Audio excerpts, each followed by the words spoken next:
All right. We are a little past 8 o'clock. Don't worry about it. Don't worry about it. Anyway, go ahead, settle in, get comfortable, grab a drink and a chair, and let's cozy up with a book, shall we? Welcome back.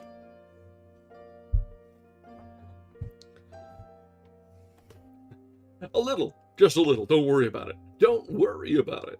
We are totally on schedule. So, as I was saying, welcome back. This is our 9th night. We are coming pretty deep into this, actually. We've got a lot of Whitman still ahead of us. And honestly, we're making good progress. We're about 75-ish% through the book, so we're about 3/4. And for, let's see, 3/4 in 9 sessions, well, in 8 sessions, not bad, not bad. We should be able to finish up by around 12, 13 or so. The contents of this one vary wildly, absolutely all over the place. And you know what, hang on, it is really, really fucking hot right now.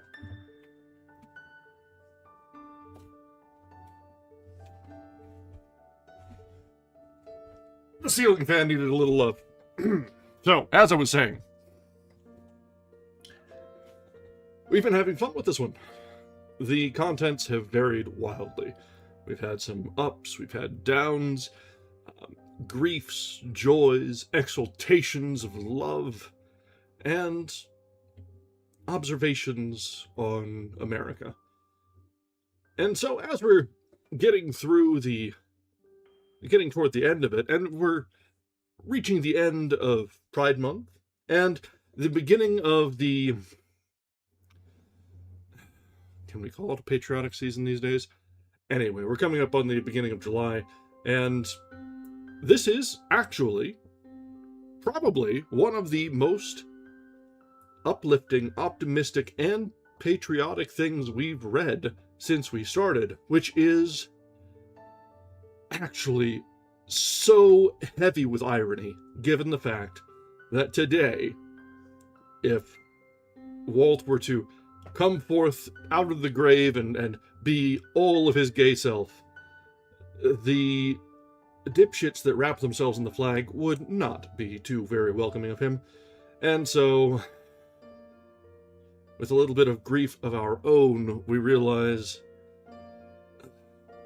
how easy it is for some yokels to ruin a good thing. It is what it is, though. But let's go ahead and continue tonight with our reading and appreciation of Walt Whitman. Who he is, who he was, what he represents, and the, hopefully, continued optimism that he carries through. The poems, the verse, well, there's not really a whole lot of verse, he's mostly free verse in this, but the poems are powerful.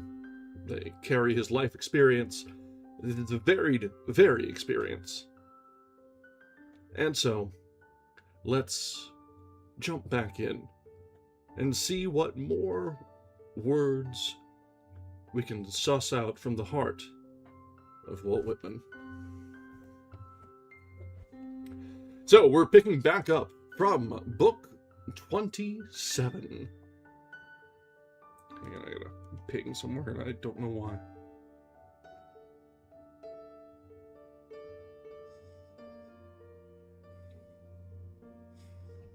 Oh, gave someone a fast food hack, and don't you know it? It worked. Haha. Listen to old man wisdom.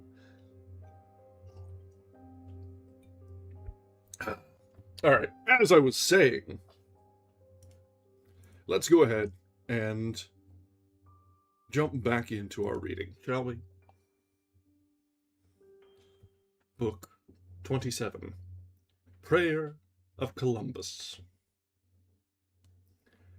A battered, wrecked old man, thrown on this savage shore far, far from home, pent by the sea and dark rebellious brows, 12 dreary months, sore, stiff with many toils, sickened and nigh to death, I take my way along the island's edge. Venting a heavy heart, I am too full of woe. Haply, I may not live another day. I cannot rest, O God, I cannot eat or drink or sleep, till I put forth myself, my prayer once more to Thee. Breathe. Bathe myself once more in Thee, commune with Thee. Report myself once more to Thee. Thou knowest my years entire, my life, my long and crowded life of active work, not adoration merely. Thou knowest the prayers and vigils of my youth. Thou knowest my manhood's solemn and visionary meditations. Thou knowest how, before I commenced, I devoted all to come to Thee. Thou knowest I have in age ratified all those vows and strictly kept them. Okay, that's awful, awful early for a bot to be showing up. Get the hell out of here.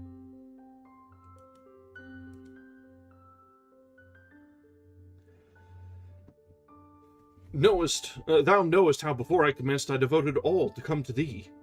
Thou knowest I have in age ratified all those vows and strictly kept them. Thou knowest I have not once lost nor faith nor ecstasy in Thee. In shackles, prisoned, in disgrace repining not, accepting all from Thee, as duly come from Thee.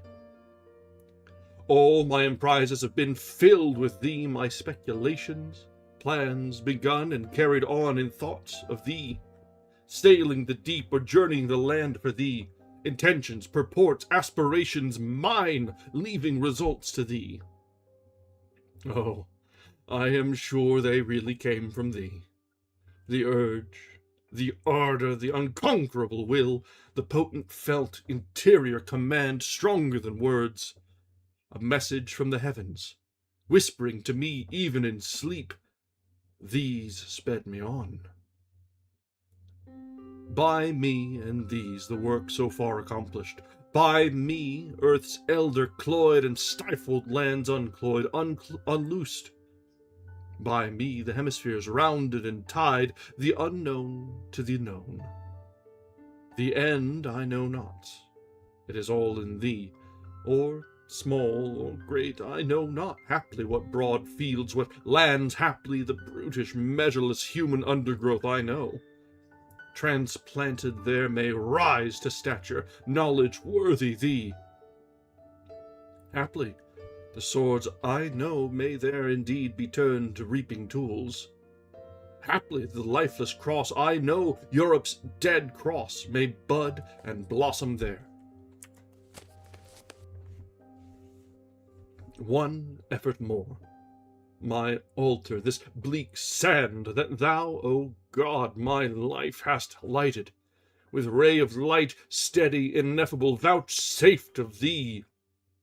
Light, rare, untellable, lighting the very light beyond all signs, descriptions, languages.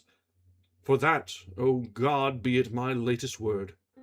Here on my knees, old, poor, paralyzed. Yes, hello, Simba. We have indeed started. Thank you for joining us. My terminus near. The clouds already closing in upon me. The voyage balked. The course disputed. Lost, I yield my ships to Thee. My hands, my limbs grow nerveless. My brain feels racked, bewildered. Let the old timbers part. I will not part. I will cling fast to Thee, O God. Though the waves buffet me, Thee at least I know. Is it the prophet's thought I speak? Or am I raving? What do I know of life? What of myself? I know not even my own work, past or present. Dim, ever-shifting guesses of it spread before me, of newer, better worlds, their mighty parturition, mocking, perplexing me. And these things I see suddenly, what mean they? As if some miracle, some hand divine unsealed my eyes. Shadowy vast shapes smile through the air and sky, and on the distant waves sail countless ships. And anthems in new tongues I hear saluting me.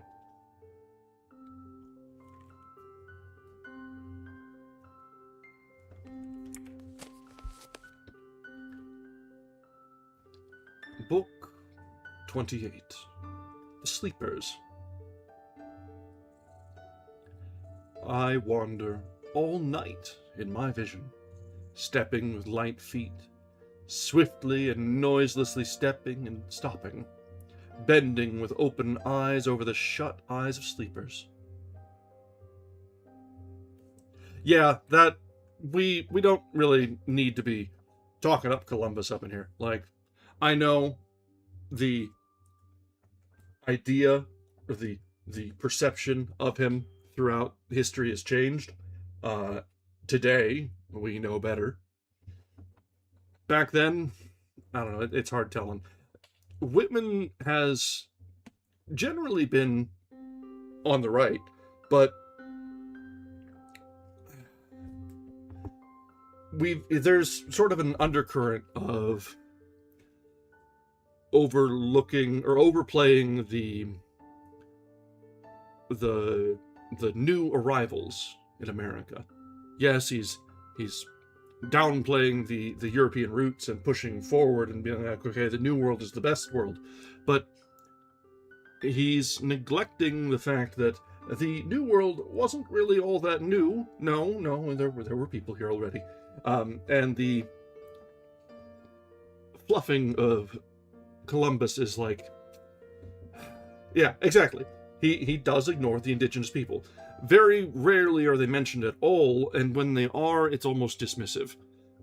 Yes, we can always sing the common refrain, it was a product of its time, it was so-and-so and such, which, sure, this is post-Civil War era now, because it was the pre- and post-Civil War was very much the rise of the conception of the cowboys and Indians, the cavalry coming in to save from the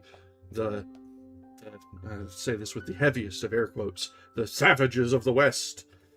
Yeah, we all know that's bullshit of the highest order. So this is a rare miss from Walt. A rare miss. And it is something, it's a view that you get this, you still see people, like when we started celebrating, or when we started observing Juneteenth instead of Columbus Day, generally, exactly the people that you would expect rose up in arms to defend their old asshole in a funny hat. It's a problem that never really goes away. We can continue to push forward and enlighten things, but it is what it is, right? All we can do is try and do better.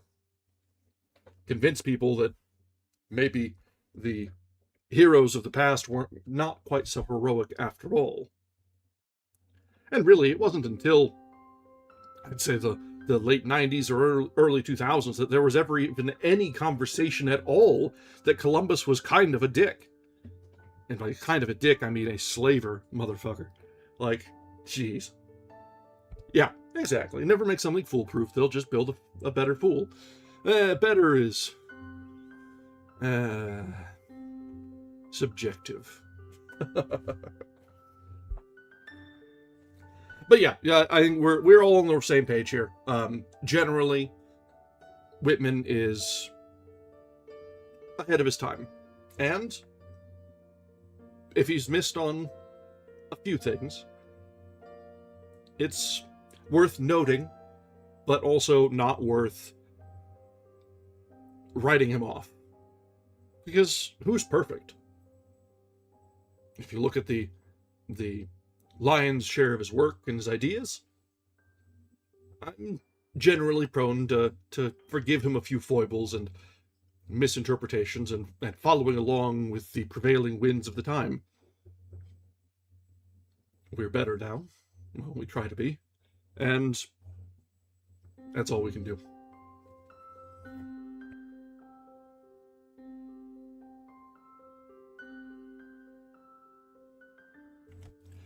All right, where were we?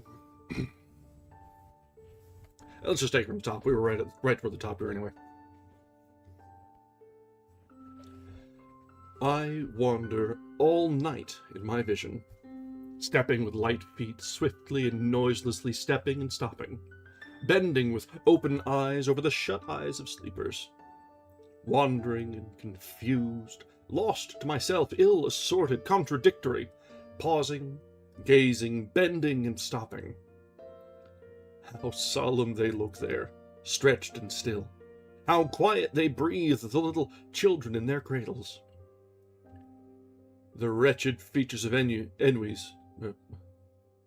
the white features of corpses, the livid faces of drunkards, the sick, grey faces of onanists, the gashed bodies of battlefields, the insane in their strong-doored rooms, the sacred idiots, the newborn emerging from gates, and the dying emerging from gates.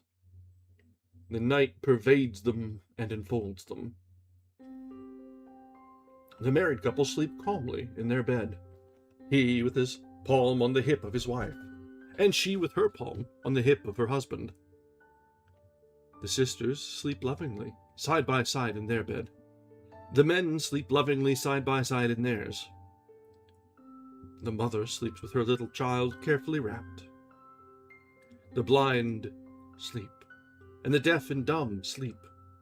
The prisoner sleeps well in the prison. The runaway son sleeps. The murderer that is to be hung next day, how does he sleep? And the murdered person, how does he sleep? The female that loves unrequited sleeps, and the male that loves unrequited sleeps. The head of the moneymaker that plotted all day sleeps, and the enraged and treacherous dispositions all sleep. Okay, I will say, it always annoys me when you see someone referred to as male or female, but in this case, it's less annoying because he follows it up immediately with the other. If it done, like, one, like, if the female and then the man, I'm like, well, come on. But to do both, I'm like, okay. At least you're consistent. I stand in the dark with drooping eyes by the worst suffering and the most restless. I pass my hands soothingly to and fro a few inches from them. The restless sink in their beds. They fitfully sleep. Now I pierce the darkness. New beings appear. The earth recedes from me into the night. I saw that it was beautiful. And I see that what is not the earth is beautiful. I go from bedside to bedside. I sleep close with the other sleepers, each in turn. I dream in my dream all the dreams of the other dreamers, and I become the other dreamers. Because the people that use them as nouns tend to have a type. That's just how it is. It's the false enlightened sort, or the taterheads. Like, do people still call them taterheads? The red-pilled yahoos? Yeah. I am a dance play up there. The fit is whirling me fast. I am the ever-laughing. It is new moon and twilight. I see the hiding of douceur. I see nimble ghosts whichever way look, cache and cache again deep in the ground and sea, and where it is neither ground nor sea. Well do they do their jobs, those journeymen divine. Only from me can they hide nothing, and would not if they could. I reckon I am their boss, and they make me a pet besides, and surround me and lead me and run ahead when I walk, to lift their cunning covers, to signify me with stretched arms and resume the way. Onward we move, a gay gang of blackguards, with mirth, shouting, music, and wild flapping pennants of joy. I am the actor, the actress, the voter, the politician, the emigrant and the exile, the criminal that stood in the box, he who has been famous and he who shall be famous after today, the stammerer, the well-formed person, the wasted or feeble person. I am she who adorned herself and folded her hair expectantly. My truant lover has come, and it is dark. Double yourself and receive me, darkness. Receive me and my lover too. He will not let me go without him. I roll myself upon you as upon a bed. I resign myself to the dusk. He whom I call answers me and takes the place of my lover. He rises with me silently from the bed. Darkness, you are gentler than my lover. His flesh was sweaty and panting. I feel the hot moisture yet that he left me. My hands are spread forth. I pass them in all directions. I would sound up the shadowy shore to which you are journeying. Be careful, darkness. Already what was it touched me? I thought my lover had gone, else darkness and he are one. I hear the heart beat. I follow. I fade away.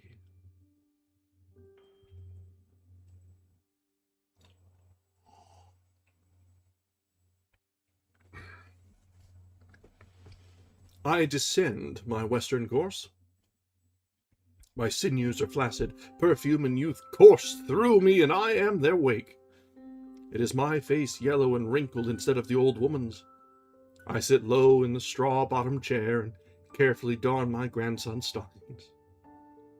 It is I, too, the sleepless widow, looking out on the winter midnight. I see the sparkles of starshine on the icy and pallid earth. A shroud I see, and I am the shroud. I wrap a body and lie in the coffin. It is dark here, underground. It is not evil or pain here. It is blank here, for reasons. It seems to me that everything in the light and air ought to be happy. Whoever is not in his coffin and here and the dark grave, let him know he has enough. I see a beautiful, gigantic swimmer swimming naked through the eddies of the sea. His brown hair lies close and even to his head. He strikes out with his courageous arms. He urges himself with his legs. I see his white body. I see his undaunted eyes. I hate the swift-running eddies that would dash him head foremost on the rocks. What are you doing, you ruffianly red-trickled waves? Will you kill the courageous giant? Will you kill him in the prime of his middle age? Steady and long he struggles. He is baffled, banged, bruised. He holds out while his strength holds out. The slapping eddies are spotted with his blood. They bear him away. They roll him, swing him, turn him. His beautiful body is borne in the circling eddies. It is continually bruised on rocks. Swiftly, and out of sight is borne the brave corpse. I turn, but do not extricate myself. Confused, a past reading, another, but with darkness yet. The beach is cut by the razory ice wind. The wreck guns sound, the tempest lulls, the moon comes floundering through the drifts. I look where the ship helplessly heads end on. I hear the burst as she strikes. I hear the howls of dismay. They grow fainter and fainter. I cannot aid with my ringing fingers. I can but rush to the surf and let it drench me and freeze upon me. I search the crowd. Not one of the company is washed to us alive.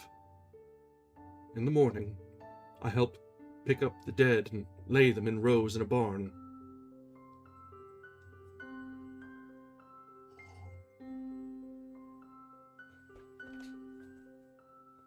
Now of the older war days. The defeat at Brooklyn. Washington stands inside the lines. He stands on the entrenched hills amid a crowd of officers.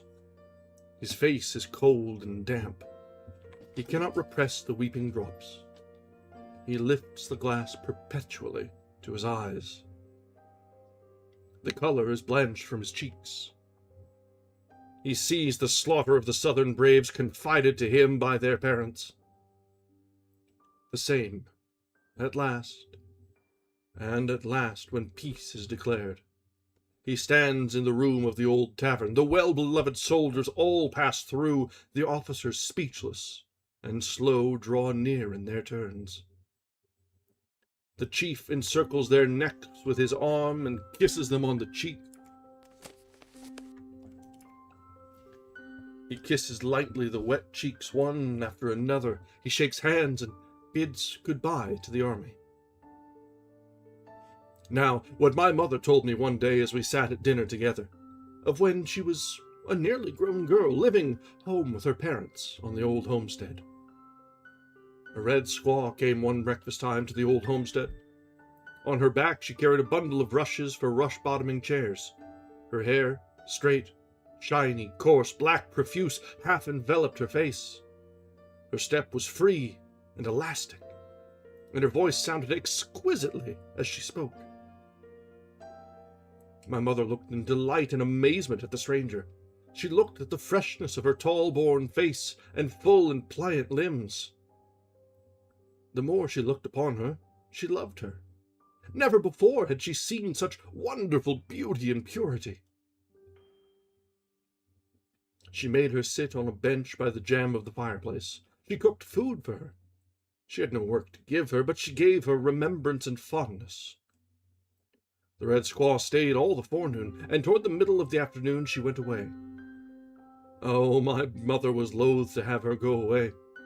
All the week she thought of her. She watched her for many a month. She remembered her many a winter and many a summer. But the red squaw never came, nor was heard of there again. A show of the summer softness, a contact of something unseen, an amour of the light and air. I am jealous and overwhelmed with friendliness, and will go gallivant with the light and air myself. Oh, love and summer, you are in the dreams and in me. Autumn and winter are in the dreams. The farmer goes with his thrift, and the droves and crops increase. The barns are well filled. Elements merge in the night. Ships make tacks in the dreams. The sailor sails, the exile returns home, the fugitive returns unharmed. The immigrant is back beyond months and years. The poor Irishman lives in the simple house of his childhood with the well-known neighbors and faces. They warmly welcome him. He is barefoot again. He forgets he is well off. The Dutchman voyages home, and the Scotchman and Welshman voyage home, and the native of the Mediterranean voyages home. To every port of England, France, Spain, enter well-filled ships. The Swiss foots it toward his hills. The Prussian goes his way, the Hungarian his way, and the Pole his way. The Swede returns, and the Dane and Norwegian return. The homeward bound and the outward bound. The beautiful lost swimmer, the ennuyé, the ownerless, the female that loves unrequited, the money-maker, the actor and actress, those through with their parts and those waiting to commence, the affectionate boy, the husband and wife, the voter, the nominee that is chosen, and the nominee that has failed. The great already known and the great any time after today.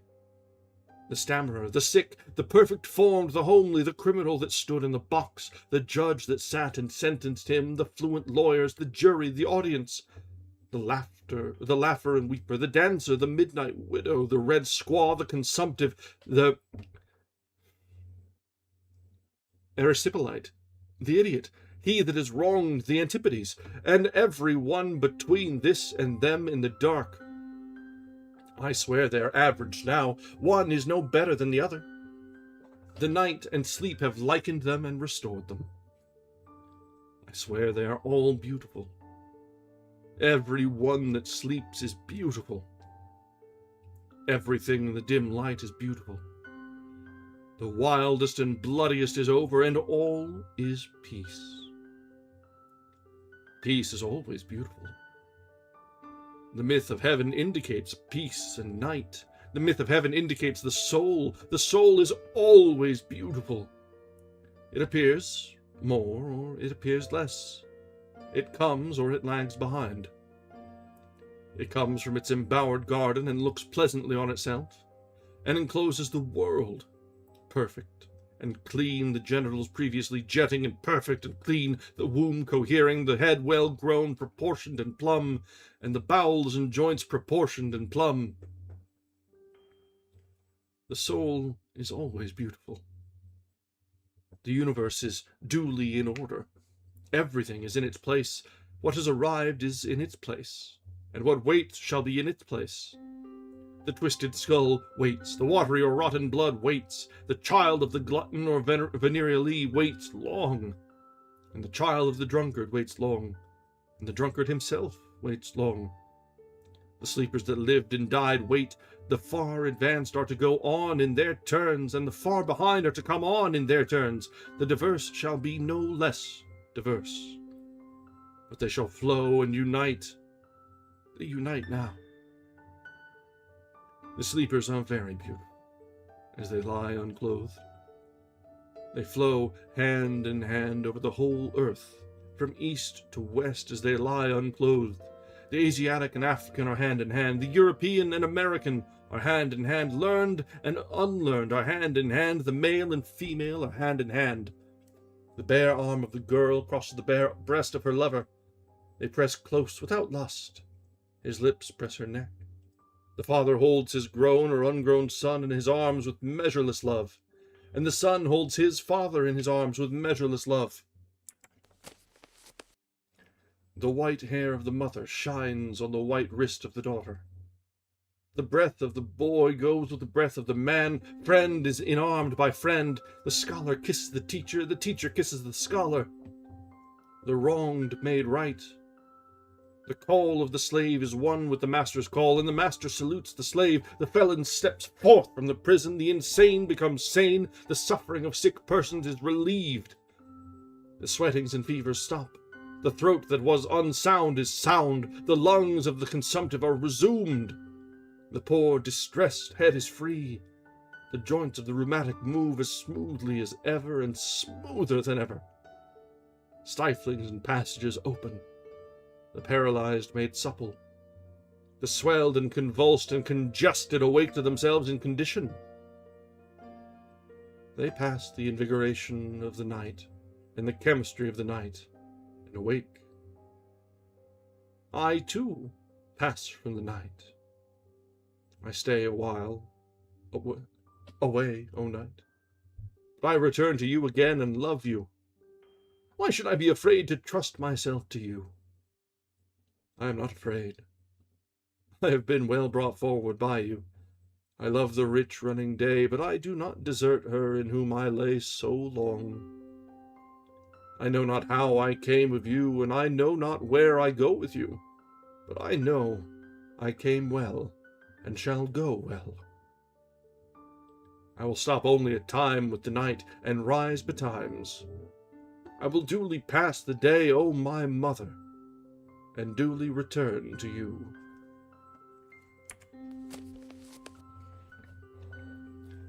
Transpositions. Let the reformers descend from the stands where they are forever. Bawling, let an idiot or insane person appear on each of the stands. Let judges and criminals be transposed. Let the prison keepers be put in prison. Let those that were prisoners take the keys.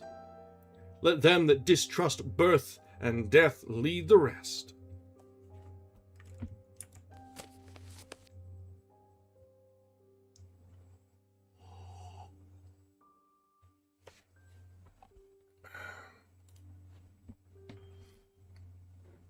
All right. Next up we have Book 29. To think of time. To think of time. Of all that retrospection, to think of today and the ages continued henceforward. Have you guessed you yourself would not continue? Have you dreaded these earth beetles? Have you feared the future would be nothing to you? Is today nothing? Is the beginningless past nothing? Is the future? If the future is nothing, they are just as surely nothing. To think that the sun rose in the east, that men and women were flexible, real, alive, that everything was alive. To think that you and I did not see, feel, think, nor bear our part. To think that we are now here and bear our part. Not a day passes, not a minute or second without an accouchement. Not a day passes, not a minute or second without a corpse. The dull nights go over, and the dull days also. The soreness of lying so much in bed goes over. The physician, after long putting off, gives the silent and terrible look for an answer. The children come hurried and weeping, and the brothers and sisters are sent for. Medicines stand unused on the shelf. The camphor smell has long pervaded the rooms. The faithful hand of the living does not desert the hand of the dying. The twitching lips press lightly on the forehead of the dying. The breath ceases, and the pulse of the heart ceases. The corpse stretches on the bed, and the living look upon it. It is palpable as the living are palpable. The living look upon the corpse with their eyesight, but without eyesight lingers a different living, and looks curiously on the corpse. To think the thought of death merged in the thought of materials.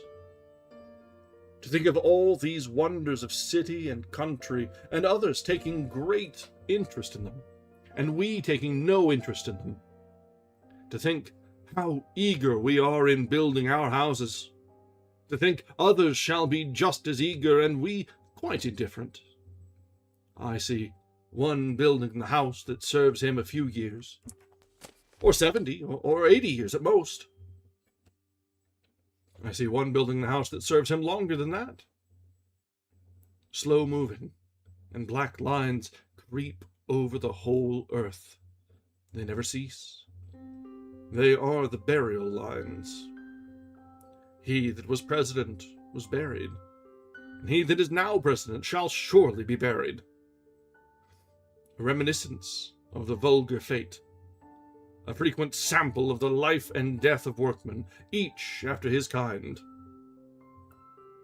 A cold dash of waves at the ferry wharf, posh and ice in the river, half-frozen mud in the streets, a grey, discouraged sky overhead.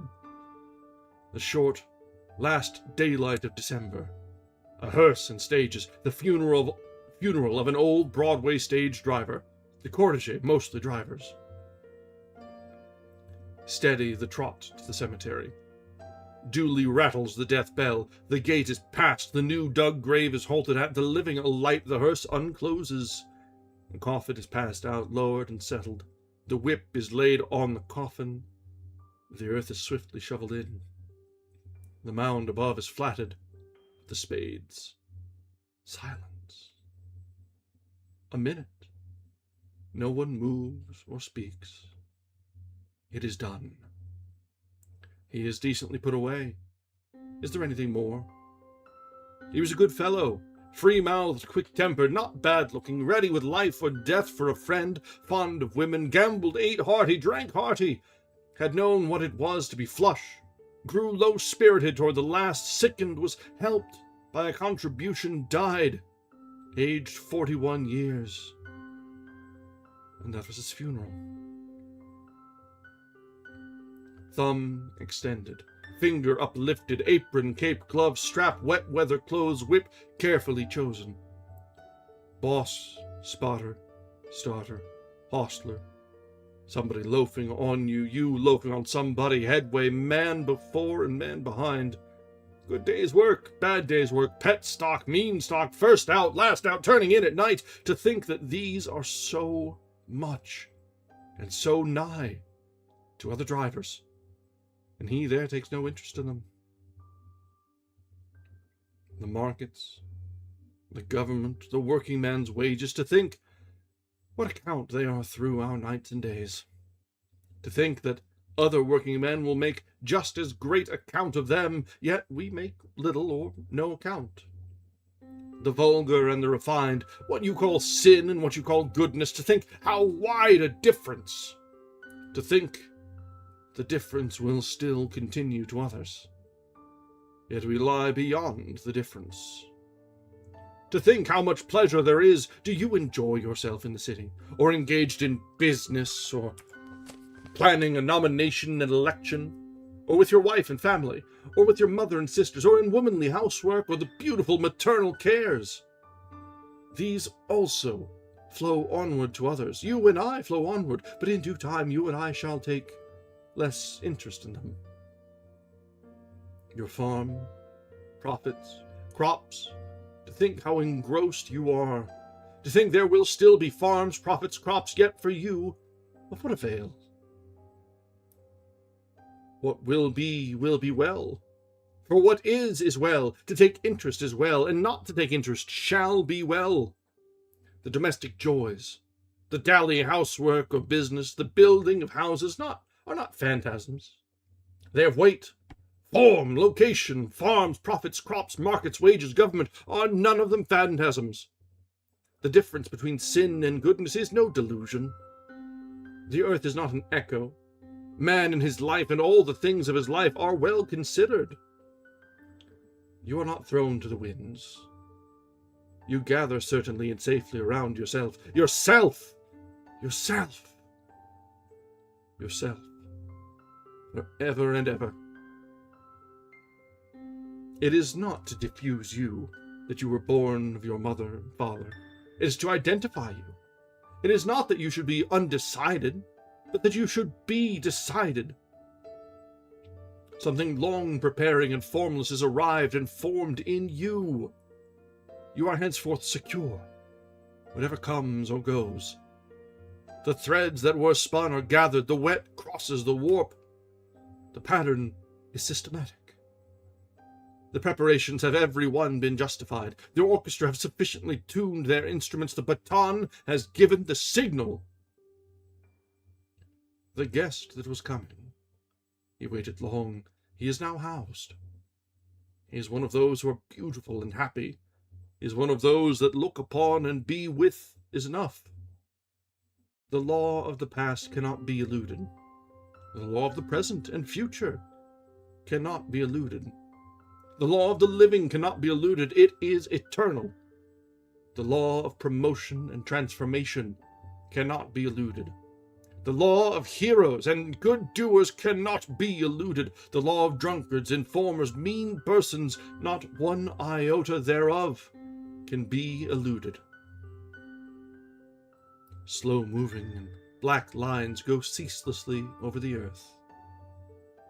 Northerner goes carried, and southerner goes carried, and they on the Atlantic side, and they on the Pacific, and they between, and all through the Mississippi country, and all over the earth. The great masters and cosmos are well as they go. The heroes and good doers are well. The known leaders and inventors, and the rich owners, and pious and distinguished may be well, but there is more account than that. There is strict account of all. The interminable hordes of the ignorant and wicked are not nothing. The barbarians of Africa and Asia are not nothing. What? The perpetual successions of shallow people are not nothing as they go. Of and in all these things, I have dreamed that we are not to be changed so much, nor the law of us changed. I have dreamed that heroes and good doers shall be under the present and past law, and that murderers, drunkards, liars shall be under the present and past law. For I have dreamed that the law they are under now is enough, and I have dreamed that the purpose and essence of the known life, the transient, is to form and decide identity for the unknown life, the permanent. If all come but to ashes of dung, if maggots and rats ended us, then alarum! For we are betrayed. Then indeed suspicion of death. Do you suspect death? If I were to suspect death, I should die now. Do you think I could walk pleasantly and well-suited toward annihilation? Pleasantly and well-suited I walk. Whither I walk I cannot define, but I know it is good. The whole universe indicates that it is good. The past and the present indicate that it is good. How beautiful and perfect are the animals. How perfect the earth and the minutest thing upon it. What is called good is perfect, and what is called bad is just as perfect. The vegetables and minerals are all perfect, and the imponderable fluids perfect. Slowly and surely they have passed on to this, and slowly and surely they yet pass on. I swear, I think now that everything without exception has an eternal soul. The trees have, rooted in the ground, the weeds of the sea have, the animals. I swear I think there is nothing but immortality, that the exquisite scheme is for it, and the nebulous float is for it, and the cohering is for it, and all preparation is for it, and identity is for it, and life and materials are all together for it.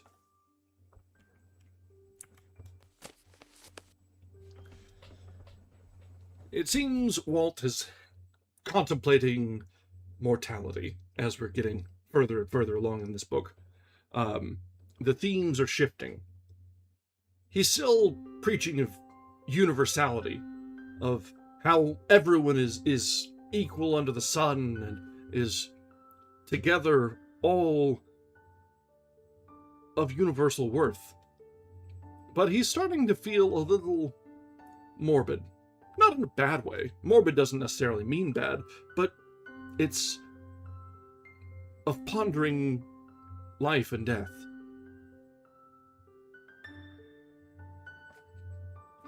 Alright, let's continue on with Book 30. Whispers of Heavenly Death. Darest thou now, O soul? Darest thou now, O soul, walk out with me toward the unknown region, where neither ground is for the feet, nor any path to follow? No map there, nor guide, nor voice sounding, nor touch of human hand, nor face with blooming flesh, nor lips, nor eyes are in that land. I know it not, O soul, nor dost thou. All is a blank before us. All awaits, undreamed of in that region, that inaccessible land. Till when the ties loosen all but the ties eternal, time and space, nor darkness, gravitation, sense, nor any bounds bounding us. Then we burst forth, we float, in time and space, O soul, prepared for them, equal, equipped at last, O joy, O fruit of all, them to fulfill, O soul.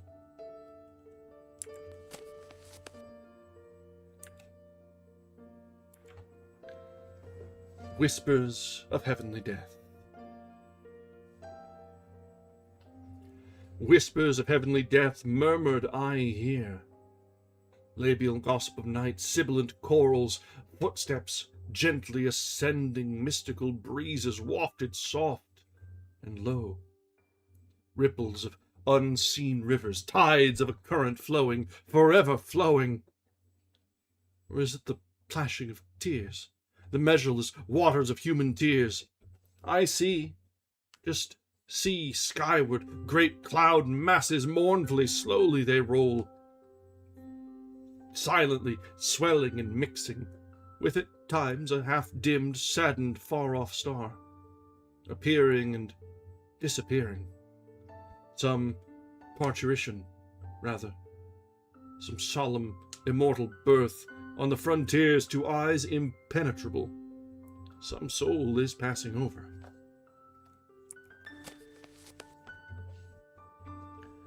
chanting the square deific. Chanting the square deific. Out of the one, advancing out of the sides, out of the old and new, out of the square, entirely divine. Solid, four-sided, all the sides needed. From this side Jehovah am I, old Brahm and I Saturnius am. Not time affects me, I am time, old, modern as any. Unpersuadable, relentless, executing righteous judgments as the earth, the father, the brown old Chronos with laws, aged beyond computation, yet never new, ever with those mighty laws rolling, relentless. I forgive no man who ever sins, dies. I will have that man's life. Therefore let none expect mercy. Have the seasons, gravitation, the appointed days, mercy? No more have I. But as the seasons and gravitation, and as all the appointed days that forgive not, I dispense from this side judgments, inexorable, without the least remorse. Consolator most mild, the promised one advancing with gentle hand extended, the mightier God am I, foretold by prophets and poets in their most rapt prophecies and poems.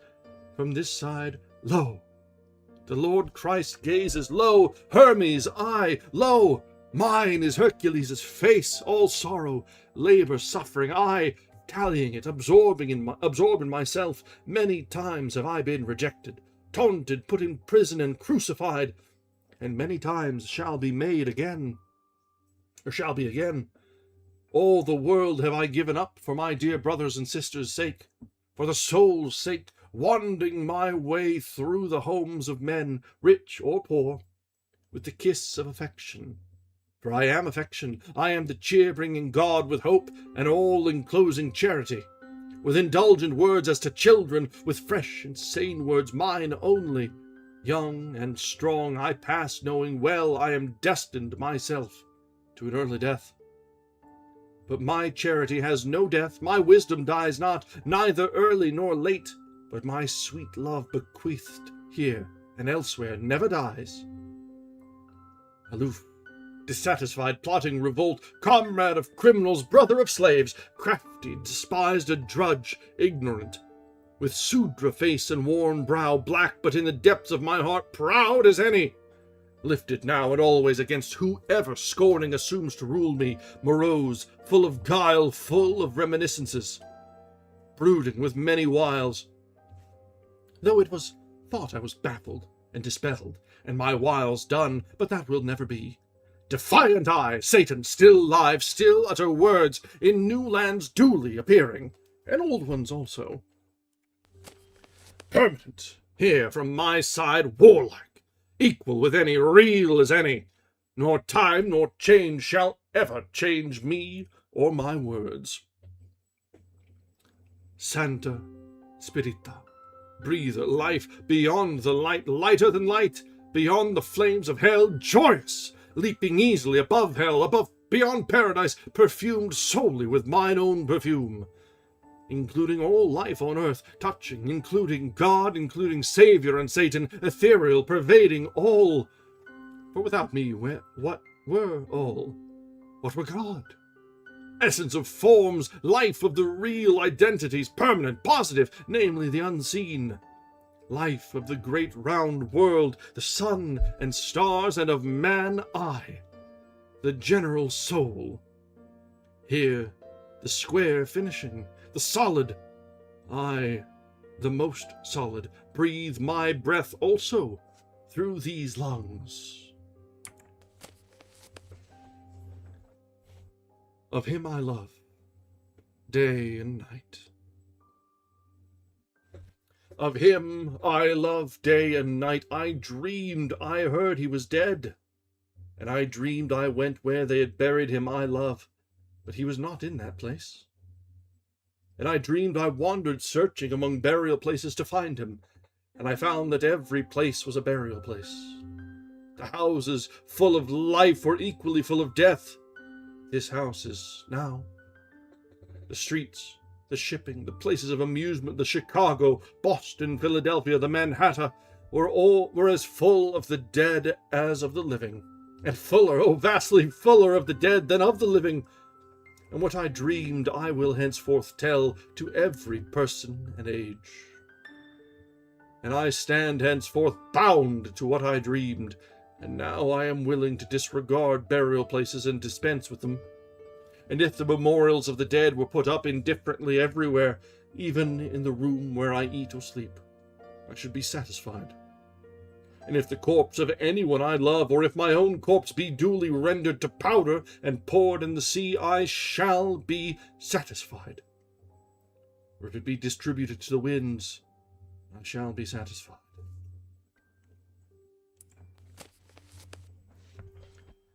Yet, ye downcast hours. Yet, ye downcast hours, I know ye also. Weights of lead, how ye clog and cling at my ankles. Earth to a chamber of mourning turns. I hear the o'erweening mocking voice. Matter is conqueror, matter, triumphant only, continues onward. Despairing cries float ceaselessly toward me. The call of my nearest lover, putting forth, alarmed, uncertain. The sea I am quickly to sail. Come tell me. Come tell me where I am speeding. Tell me my destination.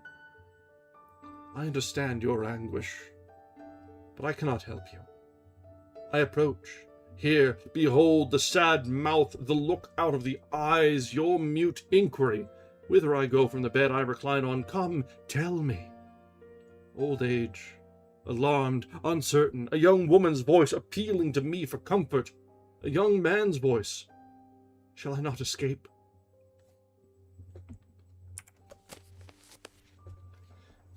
As if a phantom caressed me. As if a phantom caressed me, I thought I was not alone walking here by the shore.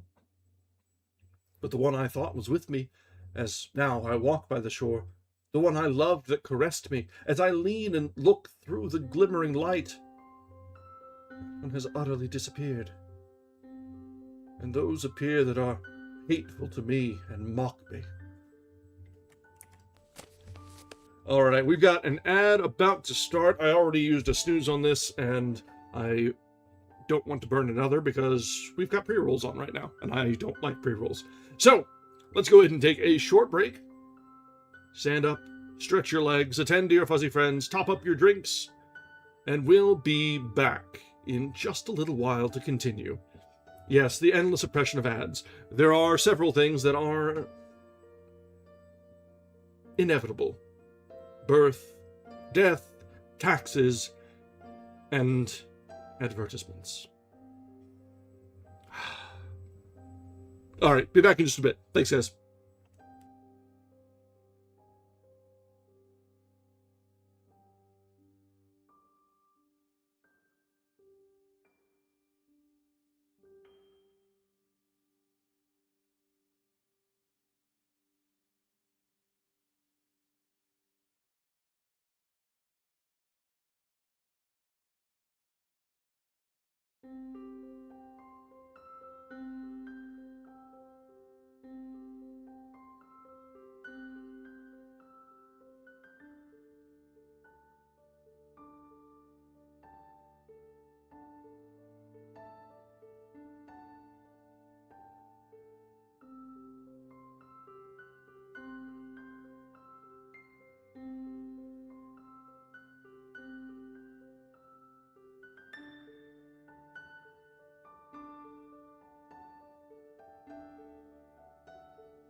All right, we are back.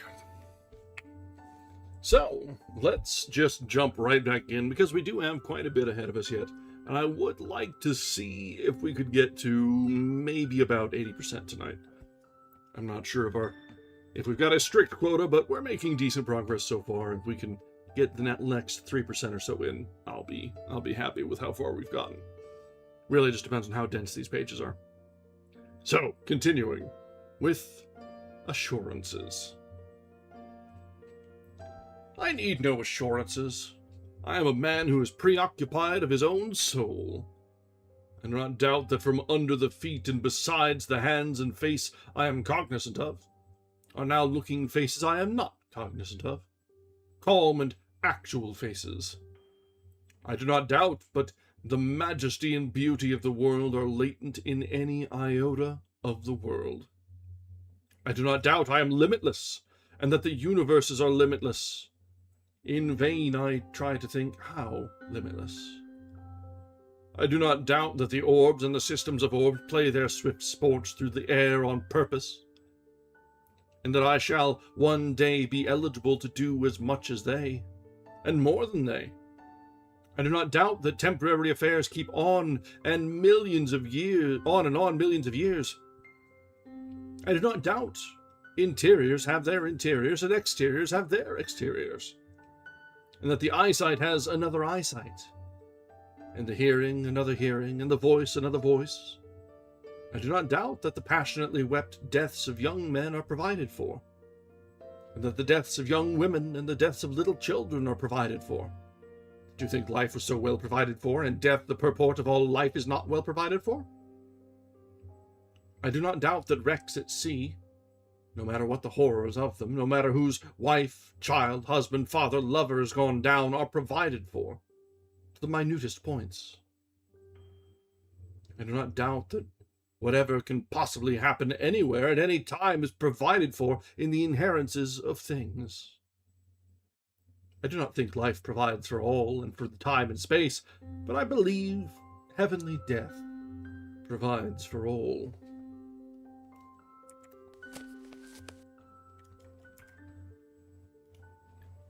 Quicksand years. Quicksand years that whirl me I know not whither. Your schemes, politics fail, lines give way, substances mock and elude me. Only the theme I sing, the great and strong possessed soul, eludes not. One's self must never give way that. That is the final substance. That out of all is sure. Out of politics, triumphs, battles, life, what at last finally remains? When shows break up, what but one's self is sure? That music always round me. That music always round me, unceasing, unbeginning, yet long untaught, I did not hear. But now the chorus I sing and am elated. A tenor, strong, ascending with power and health, with glad notes of daybreak I hear. A soprano, at intervals, sailing buoyantly over the tops of immense waves. A transparent bass, shuddering lusciously under and through the universe. The triumphant tutti, the funeral wailings of sweet flutes and violins, all these I fill myself with. I hear not the volumes of sound merely. I am moved by the exquisite meanings. I listen to the different voices winding in and out, striving, contending with fiery vehemence to excel each other in emotion. I do not think the performers know themselves, but now I think begin to know them.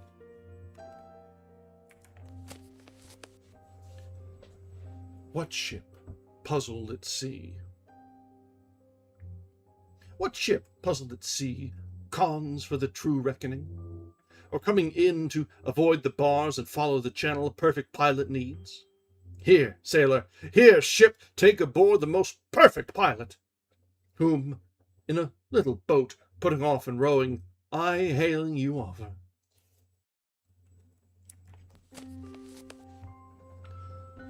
A noiseless, patient spider. A noiseless, patient spider. I marked where on a little promontory it stood, isolated. Marked how to explore the vacant vast surrounding it, launched forth filament, filament out of itself, ever unreeling them, ever tirelessly speeding them.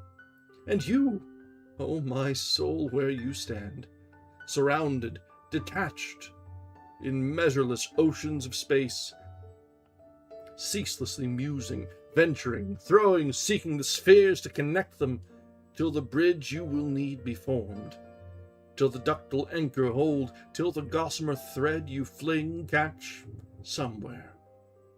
Oh, my soul. Oh, living always, always dying. Oh, living always, always dying.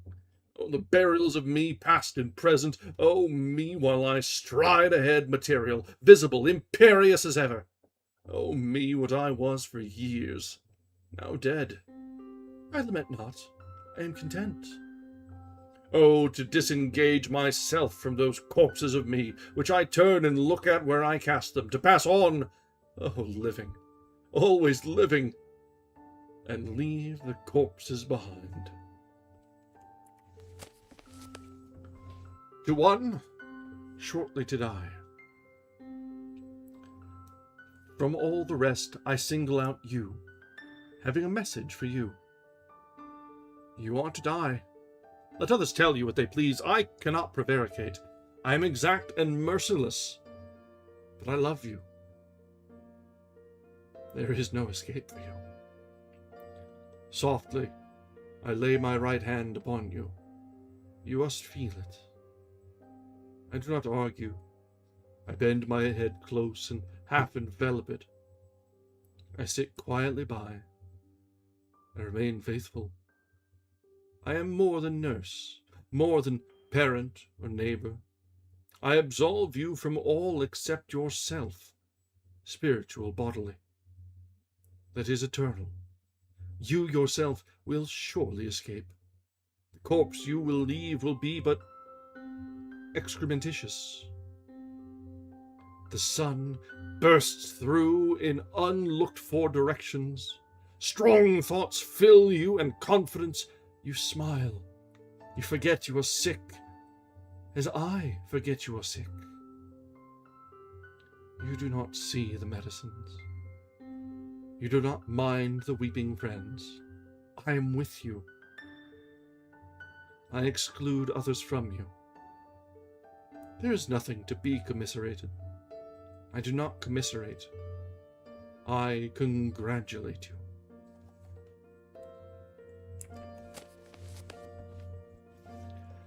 Night on the prairies.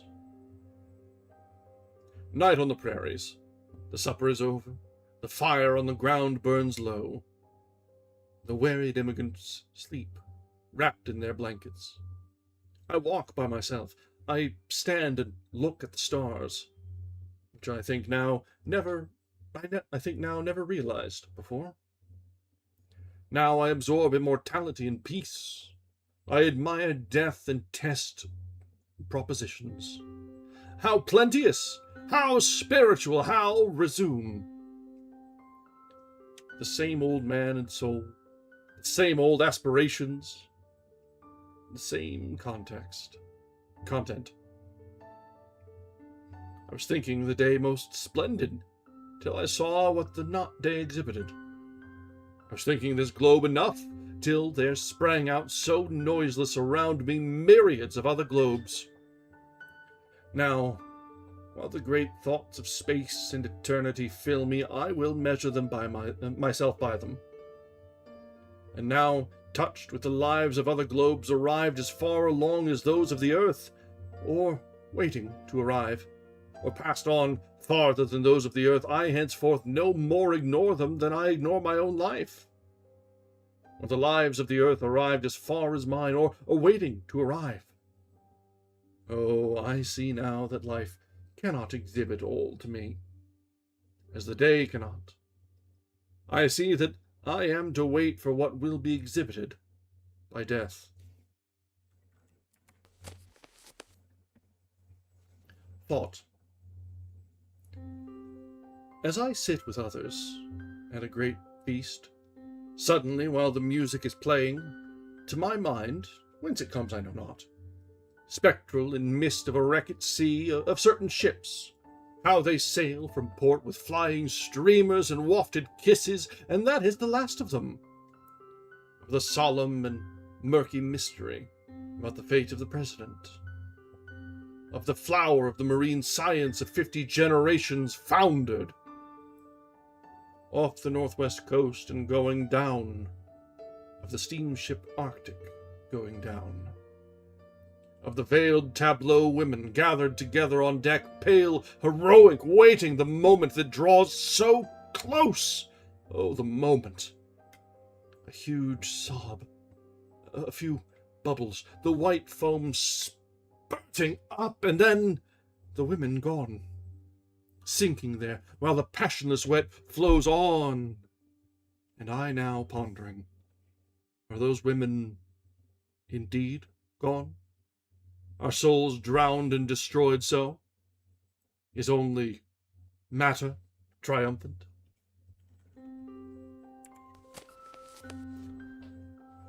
The last invocation.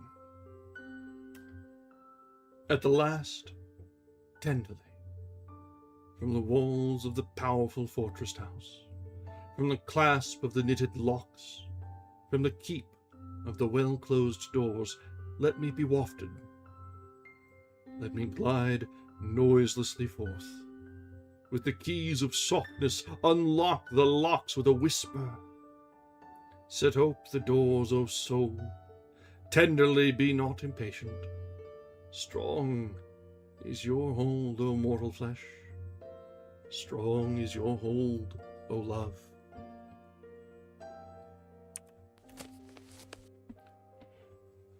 As I watch the ploughman ploughing,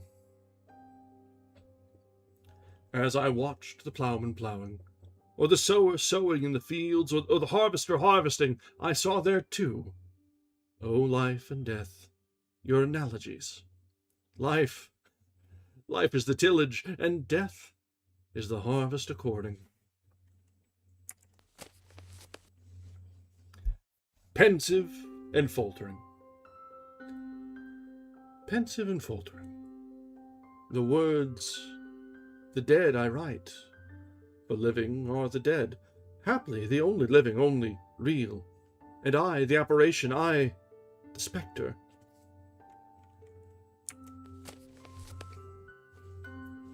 All right, that brings us to the end of Book 30. We have ahead of us Book 31. But before we continue, Book 30 was, let's be real, very depressing in its own way. Not in a bad way, just it was very contemplative of life and death, impermanence of life, and the inevitability of death. So, as we continue and get further along in the book, we're progressing further along in Walt Whitman's life. This basically just follows his journey through the years. And we can see this is something of his midlife crisis. He's seen a lot. He's loved, he's struggled, and now he's contemplating what comes after. For himself, for others, for what is left behind. I think it's something that everyone comes to at some point, but it's right out in the open here. So let's see how it continues now, if he's going to change gears, have an uplifting of mood. Usually the books are each carrying their own theme, so there's a very good chance that this theme will not be quite so morbid. All right, Book 31. Thou mother with thy equal brood. Thou mother with thy equal brood, thou varied chain of different states, yet one identity only, a special song Before I go, I'd sing o'er all the rest. For thee, the future. I'd sow a seed for thee of endless nationality. I'd fashion thy ensemble, including body and soul. I'd show a way ahead, thy real union, and how it may be accomplished. The paths to the house I seek to make, but leave to those to come the house itself. Belief I'd sing in preparation, as life and nature are not great with reference to the present only, but greater still from what is yet to come. Out of that formula for thee I sing. Oh, we've got some hiccups here. Let's see if the network will bounce back. Okay, just a very brief drop there. Should be fine. Make sure we're still looking live. There we go. Yep, okay.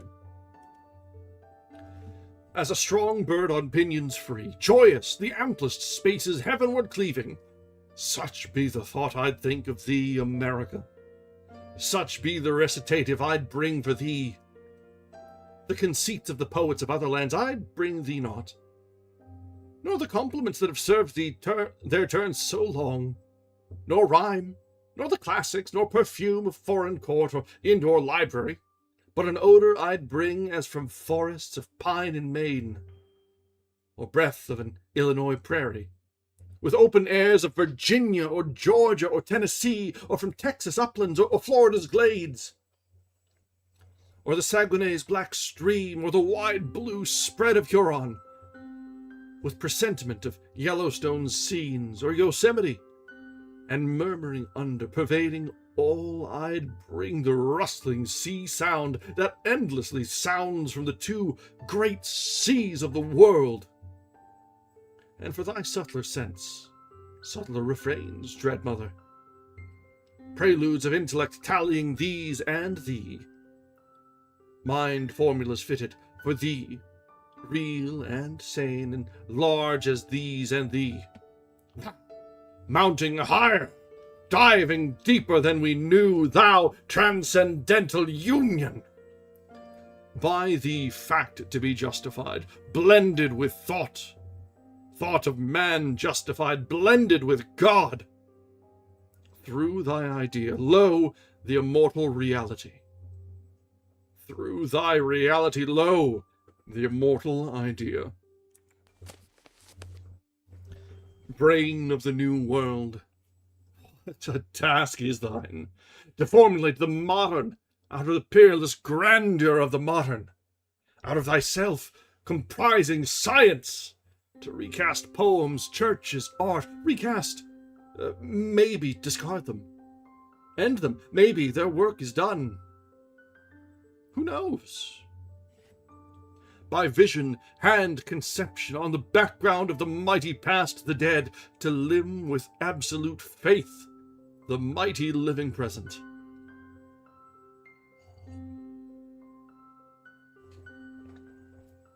And yet, thou living present brain, heir of the dead, the old world brain, thou that lay folded like an unborn babe within its folds so long, thou carefully prepared by it so long, haply thou but unfoldest it, only maturest it.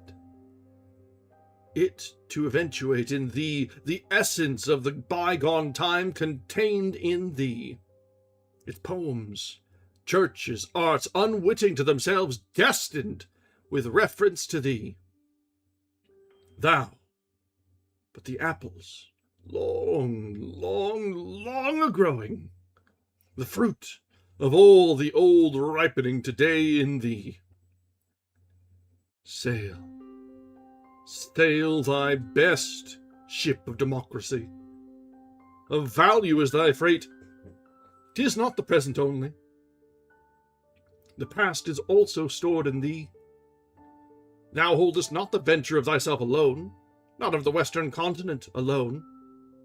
Earth's resume entire floats on thy keel, O ship, is steadied by thy spars. With thee time voyages in trust. The antecedent nations sink or swim with thee. With all their ancient struggles, martyrs, heroes, epics, wars, thou bearest the other continents. Theirs as much as thine, the destination port triumphant. Steer then, with good strong hand and wary eye, O helmsman, thou carriest great companions. Venerable priestly Asia sails this day with thee, and royal feudal Europe sails with thee. Beautiful world, of new superber birth that rises to my eyes like a limitless golden cloud filling the westerner sky. Emblem of general maternity, lifted above all, sacred shape of the bearer of daughters and sons.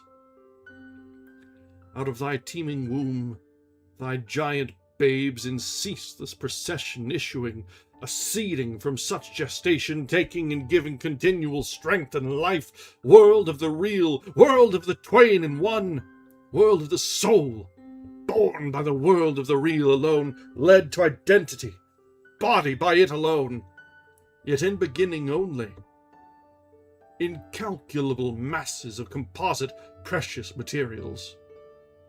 By history's cycles forward, by every nation language hither sent, ready, collected here, a freer, vast electric world, to be constructed here. The new world, the true new world, the world of orbic science, morals, literatures to come. Thou wonder, world, yet undefined, unformed, neither do I define thee. How can I pierce the impenetrable blank of the future?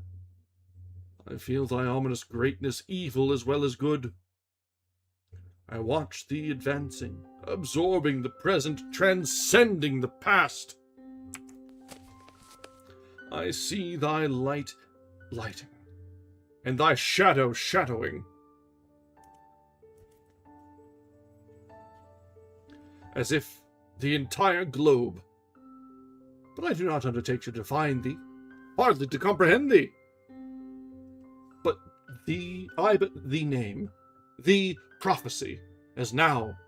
I merely thee ejaculate, thee in thy future, thee in thy only permanent life, career, thy own unloosened mind, thy soaring spirit, thee as another equally needed sun, radiant, ablaze, swift moving, fructifying all, thee risen in potent cheerfulness and joy, in endless great hilarity, scattering for good the cloud that hung so long, that weighed so long upon the mind of man, the doubt, suspicion, dread of gradual, certain decadence of man.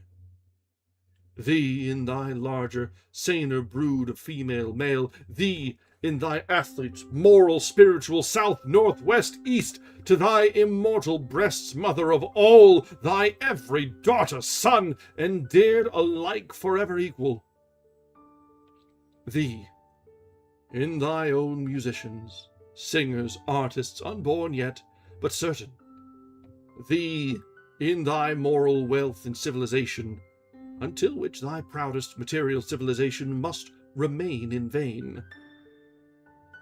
Thee, in thy all-supplying, all-enclosing worship, thee, in no single Bible, Saviour merely, thy Saviours countless, latent within thyself, thy Bibles incessant within thyself, equal to any, divine as any, thy soaring course, thee formulating not in thy two great wars, nor in thy centuries' visible growth, but far more in these leaves and chants, thy chants, great mother.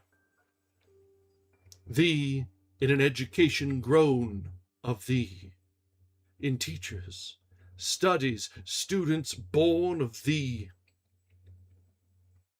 Thee in thy democratic feats en masse, thy high original festivals, operas, lecturers, preachers, thee in thy ultimate, the preparations only now completed, the edifice on sure foundations tied, thee in thy pinnacles, intellect, thought, thy topmost rational joys, thy love and godlike aspiration. In thy resplendent coming literati, thy full-lunged orators, thy sacerdotal bards, cosmic savants. These in thee certain to come, today I prophesy. Land tolerating all, accepting all, not for the good alone, all good for thee, land in the realms of God to be realm unto thyself, under the rule of God to be a rule unto thyself. Lo, where arise 3 peerless stars, to be thy natural stars, my country, ensemble, evolution, freedom, set in the sky of law. Land of unprecedented faith, God's faith, thy soil, thy very subsoil, all upheaved, the general inner earth so long, so sedulously draped over, now hence, for what it is, boldly laid bare, opened by thee to heaven's light for benefit or bale, not for success alone.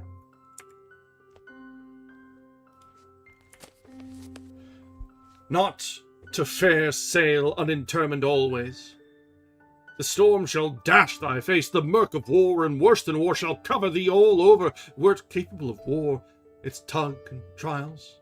Be capable of peace, its trials, for the tug of mortal strain of nations come at last in prosperous peace, not war.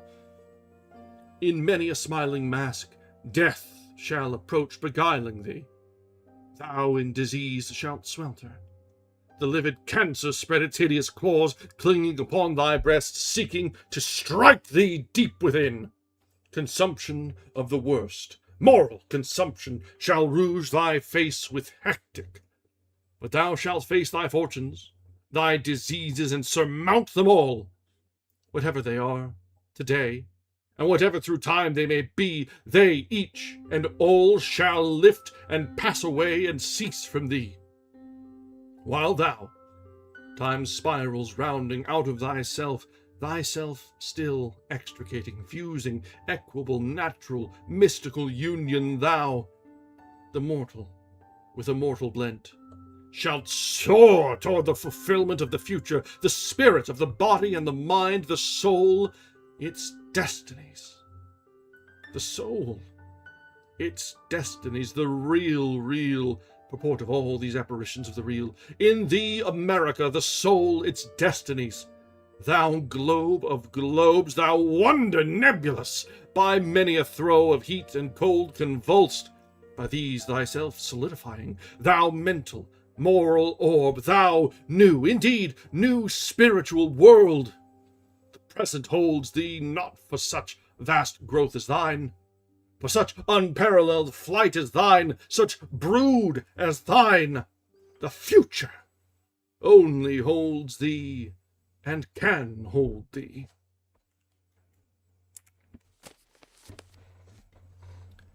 Before we continue, because we've got a short one up next, that's, again, a reminder that Walt Whitman is kind of a special sort of alchemy all put together in him.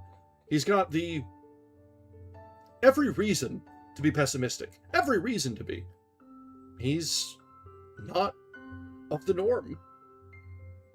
All through his life, he faced struggles and hardships because of who he was, his attitude toward love, who and where and how to love. But despite that,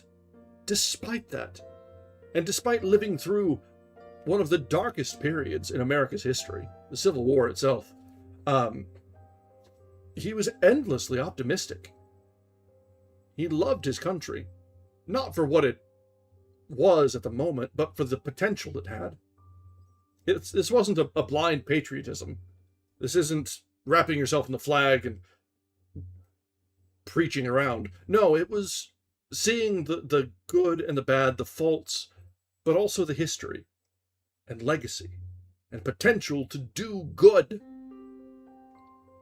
And I think that's something that's lost pretty regularly.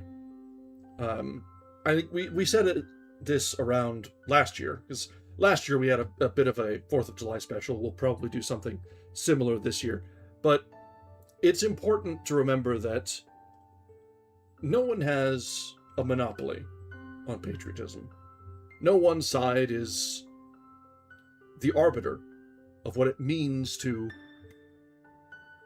have a love for your neighbor, for your history, for your collective identity. And there's nothing wrong with being patriotic. There's a difference between patriotism and nationalism. It's important to note that difference. Crossing over into nationalism is almost universally bad. Don't do it. It's a bad time. No one will like it. Patriotism, having a sense of community with those around you, and a shared identity that you can join together and use as a pillar to strengthen yourselves, to weather hard times, that's good. So it's important to note and see the whole picture. Yes, we're in dark times now. Things are being bastardized, twisted against what should be, against progress, against humanity. But that's not to say that everything is bad. We can pick and choose things to be proud of. We don't need to have the full whole. And yet we can pick and choose things to be ashamed of. Shame is a powerful motivator. And there's lots of shame to go around these days. Let's be fucking real. So yeah, I won't say you need to celebrate. No, it's not always something to celebrate. But you can also look at things as an opportunity, a lesson to be learned. We can do better. We've gone through hard times before, overcome them. So, the power of community is a powerful thing. All right, let's keep going because I don't like getting preachy like that. A Palmanock picture. 2 boats with nets flying off. Yeah, survive Reagan, you'll survive this. It takes a lot to dethrone Reagan Reagan is like in my top 3 worst presidents. It takes a lot to dethrone him from it takes a lot. So we're in interesting times, shall we say. All right, a Palmanock picture. 2 boats with nets lying off the sea beach, quite still. 10 fishermen waiting. They discover a thick school of mossbongers. Mossbongers? What the hell's a mossbonger? They drop the joined seam ends in the water. The boats separate and row off, each on its rounding course to the beach, enclosing the mossbunkers. The net is drawn in by a windlass by those who stop ashore. Some of the fishermen lounge in their boats, others stand ankle deep in the water, poised on strong legs. Oh, okay. I was just about to Google it, so thank you. Saves me the trouble. The boats partly drawn up, the water slopping against them, strewed on the sand in heaps and windrows, well out from the water. The green-backed spotted mossbunkers. It's mossbunkers.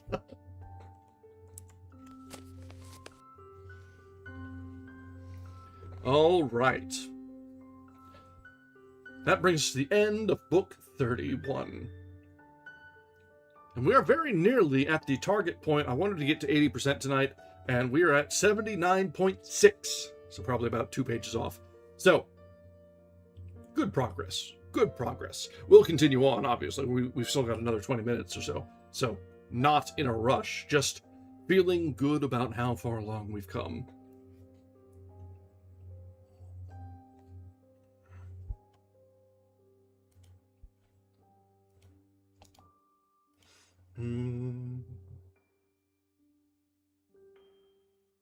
Let's see. Where was I? Where was I? Where was I?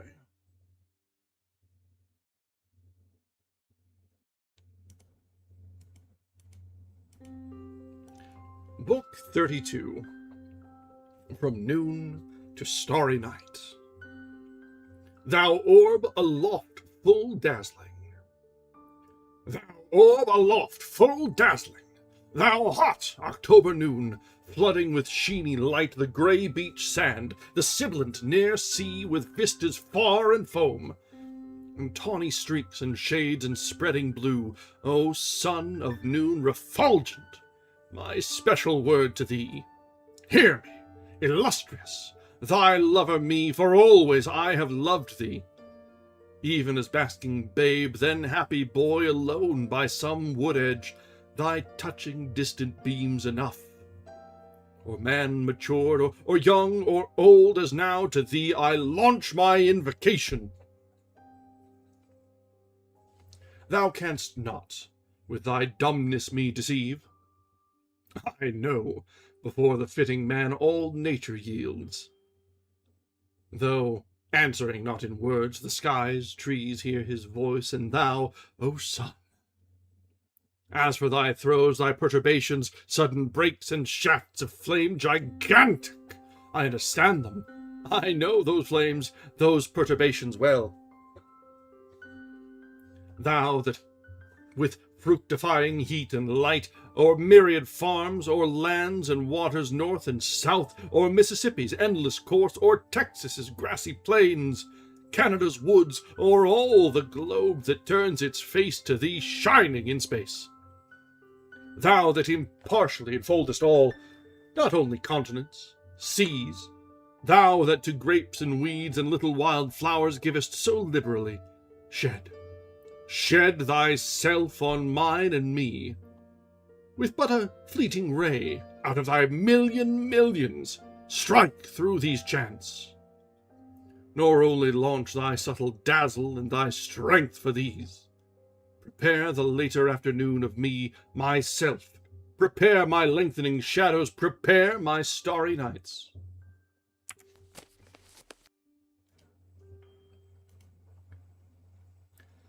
Faces.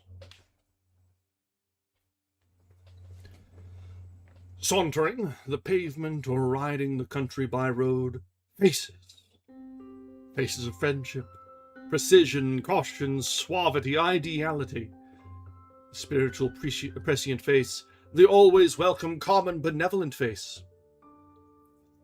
The face of the singing of music, the grand faces of natural lawyers, and judges broad at the back top. The faces of hunters and fishers bulged at the brows, the shaved, blanched faces of orthodox citizens, the pure, extravagant, yearning, questioning artist's face, the ugly face of some beautiful soul, the handsome, detested, or despised face, the sacred faces of infants, the illuminated face of the mother of many children, the face of an amour, the face of veneration, the face as of a dream, the face of an immobile rock, the face withdrawn of its good and bad, a castrated face, a wild hawk, his wings clipped by the clipper, a stallion that yielded at last to the thongs and knife of the gelder. Sauntering the pavement thus, or crossing the ceaseless ferry, faces and faces and faces. I see them and complain not, and am content with all. Do you suppose I could be content with all if I thought them their own finale? This now is too lamentable a face for a man. Some abject louse asking leave to be, cringing for it. Some milk-nosed maggot blessing what lets it rig into its hole. This face is a dog's snout, sniffing for garbage. Snakes nest in that mouth. I hear the sibilant threat. This face is a haze more chill than the Arctic Sea. Its sleepy and wobbling icebergs crunch as they go. This is a face of bitter herbs, this an emetic. They need no label. And more of the drug shelf, laudanum.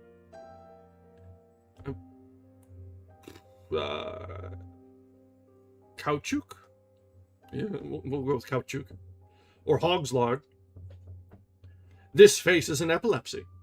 Its wordless tongue gives out the unearthly cry. Its veins down the neck distend, its eyes roll till they show nothing but their whites. Its teeth grit, the palms of the hands are cut by the turned-in nails. The man falls struggling and foaming to the ground while he speculates well. This face is bitten by vermin and worms.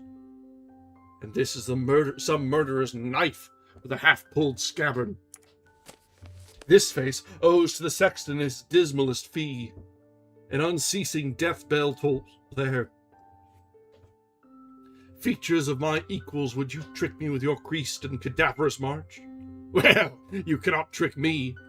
I see your rounded, never-erased flow. I see 'neath the rims of your haggard and mean disguises.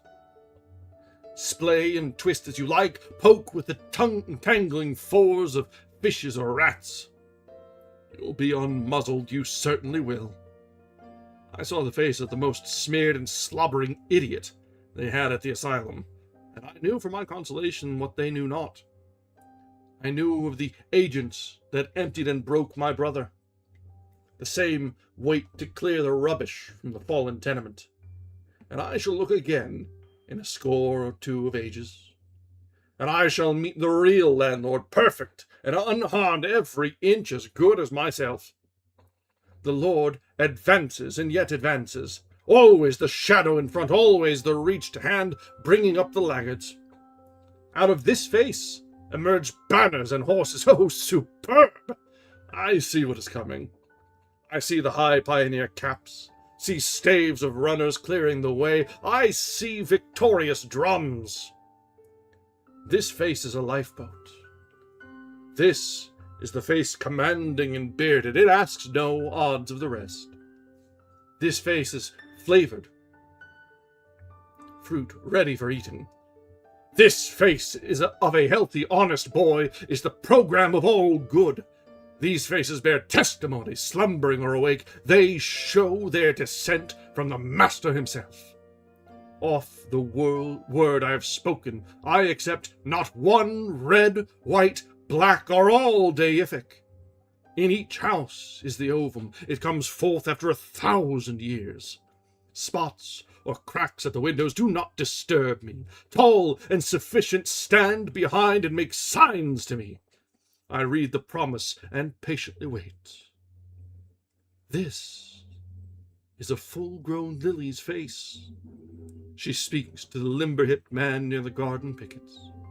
Here, come here, she blushingly cries. Come nigh to me, limber-hipped man. Stand at my side till I lean as high as I can upon you. Fill me with ablacent honey, bend down to me. Rub to me with your chafing beard, rub to my breast and shoulders. The old face of the mother of many children. What whist! I am fully content. Lulled and late as the smoke of the first day morning, it hangs low over the rows of trees by the fences. It hangs thin by the sassafras and wild cherry and cat-briar under them. I saw the rich ladies in full dress at the soiree. I heard what the singers were singing so long, heard who sprang in crimson youth from the white froth and the water blue.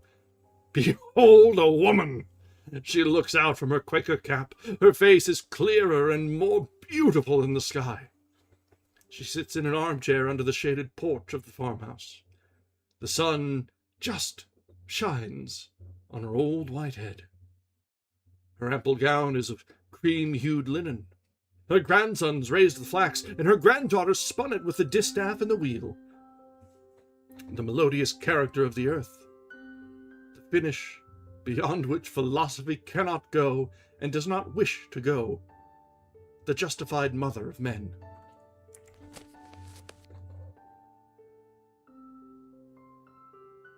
Woo!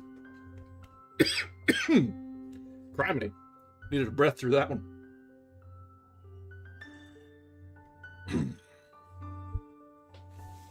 Alright, so yeah, this part is a little bit more off, or a little bit of a different tone than we've seen.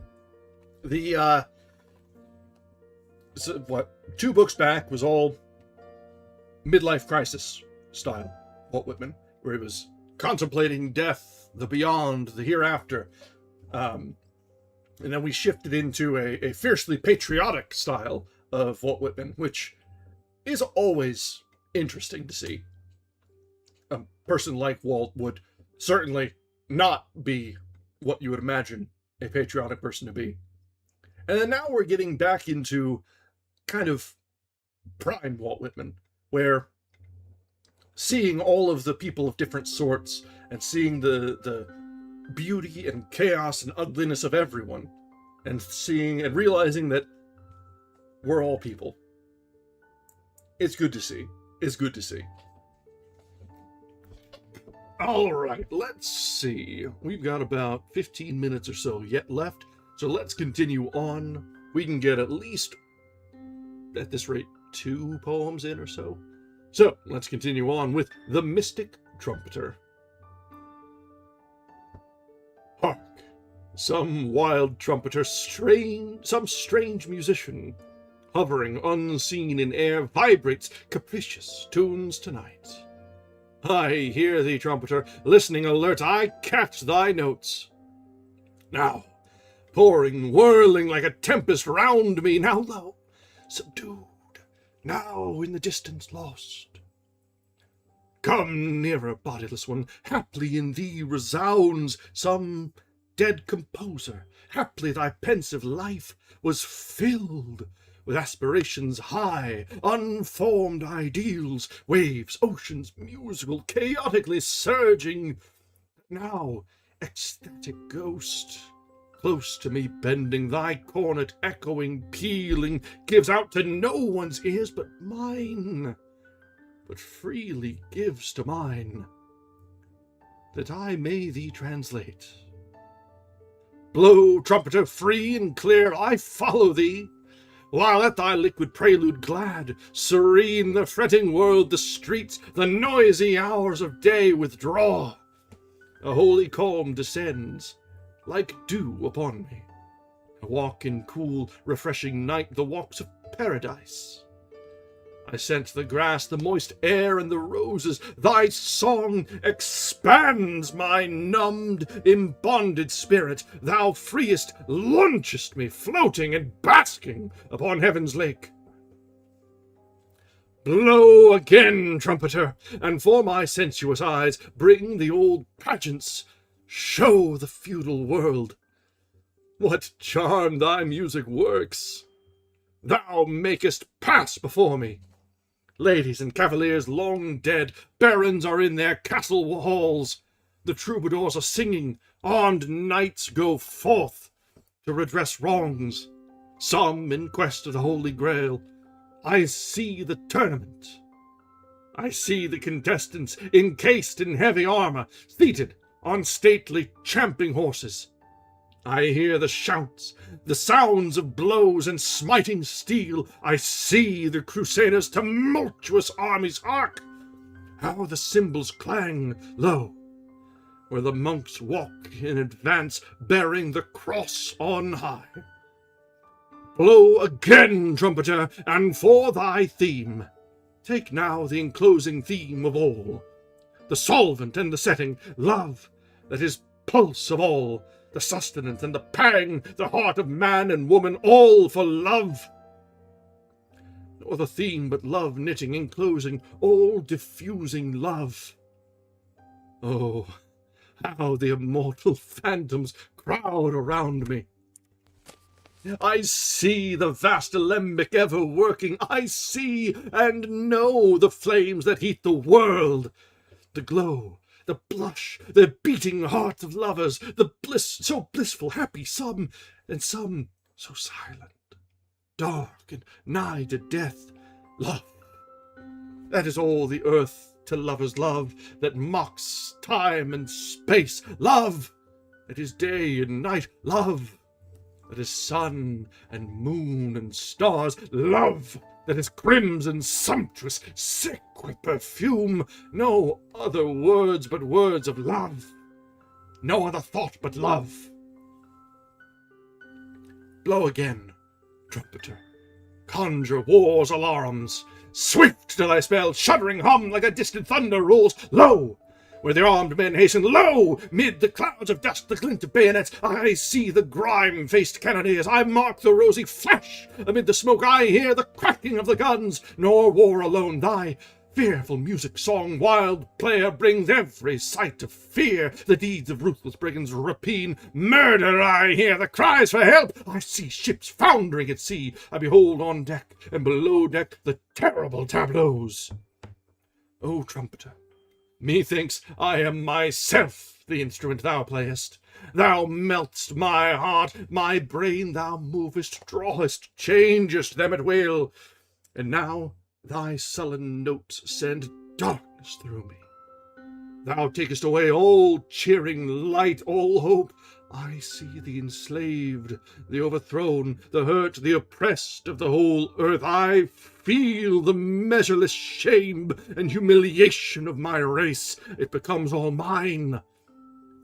Mine too. The revenges of humanity, the wrongs of ages, baffled feuds and hatreds, utter defeat. Upon me weighs, all lost, the foe victorious. Yet mid the ruins, pride colossal stands unshaken to the last. Endurance, resolution to the last. Now, trumpeter, for thy close, vouchsafe a higher strain than any yet. Sing to my soul, renew its languishing faith and hope, rouse up my slow belief, give me some vision of the future. Give me for once its prophecy and joy. O glad, exulting, culminating song! A vigor more than earth's is in thy notes. Marches of victory, man disenthralled, the conqueror at last. Hymns to the universal God from universal man, all joy. A reborn race appears, a perfect world, all joy. Women and men in wisdom, innocence and health, all joy. Rioters laughing bacchanals, filled with joy. War, sorrow, suffering gone, the rank earth purged, nothing but joy left. The ocean filled with joy, the atmosphere all joy. Joy. Joy in freedom, worship, love, joy in the ecstasy of life. Enough to merely be, enough to breathe. Joy, joy, all over joy. Whew, okay, it's getting kind of toasty in here. That or I'm just getting a little too into it.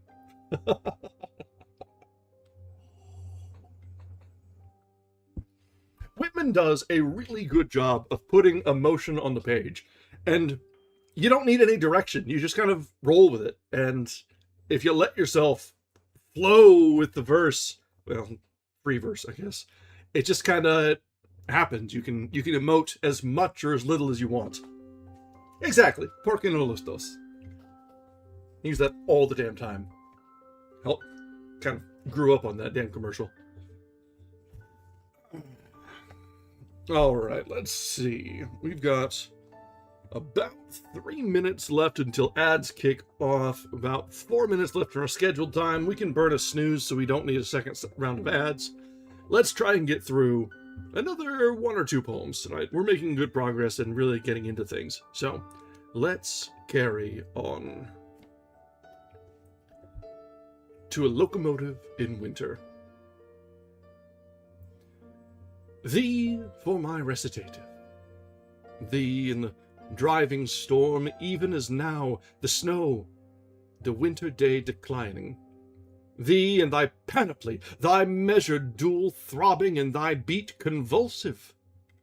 Thy black cylindric body, golden brass and silvery steel, thy ponderous sidebars parallel, and connecting rods gyrating, shuttling at thy sides. Thy metrical, now swelling pant and roar, now tapering in the distance. Thy great protruding head, light fixed in front. Thy long, pale, floating vapor pennants, tinged with delicate purple. The dense and murky clouds outbelching from thy smokestack. thy knitted frame, thy springs and valves, the tremulous twinkle of thy wheels. Thy train of cars behind, obedient, merrily following, through gale or calm, now swift, now slack, yet steadily careering. Type of the modern emblem of motion and power, pulse of the continent, for once come serve the muse and merge in verse, even as here I see thee, with storm and buffeting gusts of wind and falling snow, by day thy warning ringing bell to sound its notes, by night thy silent signal lamps to swing. Fierce-throated beauty, roll through my chant with all thy lawless music, thy swinging lamps at night, thy madly whistled laughter, echoing and rumbling like an earthquake, rousing all. Law of thyself complete, thine own track firmly holding. No sweetness debonair of tearful harp or glib piano thine. Thy trills of shrieks by rocks and hills returned, launched o'er the prairies wide, across the lakes, to the free skies unpent and glad and strong.